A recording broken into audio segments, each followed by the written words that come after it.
jaamacadan oo laga furay magaalada Galdogob yaa waxa loogu magac daray Afriqiya Alcaalamiya waxayna xiriir la leedahay jaamacad ku taal dalka Suudaan oo la yiraahdo Afriqiya Alcaalamiya ugu horeynba waxa xafladan daha furay gudoomiyaha waxbarashada degmada Galdogob Dr. Cabdirasaaq Axmed Aadan haduu yahay nin weyn haduu yahay mid maxaan ku raadaaye dhalinyara haduu yahay ganacsade haduu yahay shaqaale kale qof walba ayaa wax ka baran kara hadii guriga lagu keenay wala gaari iska leeyahay ma in qofku inta 12 dugsiga oo xiro dabadeed ka bacay yiraahdo jaamacad baan aadaya ma qof walba hadii gurigii la keenay inuu ka faa'iideysto la rabaa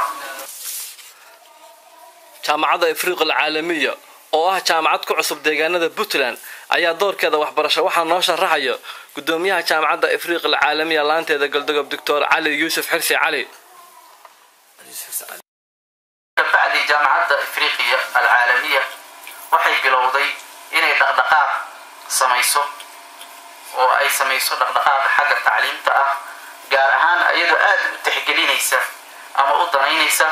wadamada Afrika iyadoo aad u danaynaysa markaas ka bacdi markii taariikhdu ahay 2011 ayaa jaamacadda Afriqiya Alcaalamiya waxay bilowday in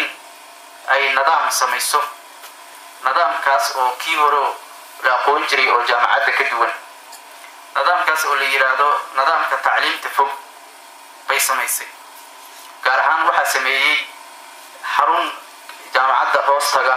oo la yiraahdo loo yaqaan xarunta Afrika ee tacliinta fog loo yaqaan markaas Afriqi للتعليم عن بعد loo yaqaan xagga Carabiga marka waxay bilowday nidaamka ah tacliinta in ay u dhoofiso wadamada Afrika waxa iyaduna meesha ka hadlay Dr. Xaawa Axmed Cilmi oo ku hadashay afka haweenka reer Galdogob ayadoo soo dhaweysay hogaanka jaamacadda dhaleeshayna jaaliyada reer Galdogob oo sheegtay inay shaqaadan doorkii ay ku lahaayeen horumarka degmada Galdogob balqay waxa kan jaamacadaha iyo ardada soo korayso barikada mustaqbalka la wareegaysa jaaliyada way wax qabataa jaaliyada reer Galdogob waa dhalinyarada hadaan nahay gabdhaha magaca gabdhaha Galdogob baan ku hadlayaan wali ma arag wax la leeyahay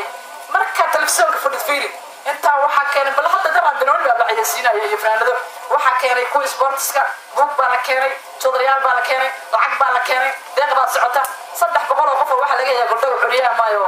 indhalo oo curiyaa maayo waarana wax kasta leh hal qof oo caafimaad oo reer Galdogob sadaqan baxsanaa bay ku leeyihiin hadaa wax baxsataan jaaliyaddan la hadlaya warkan kulli uu gaarayaa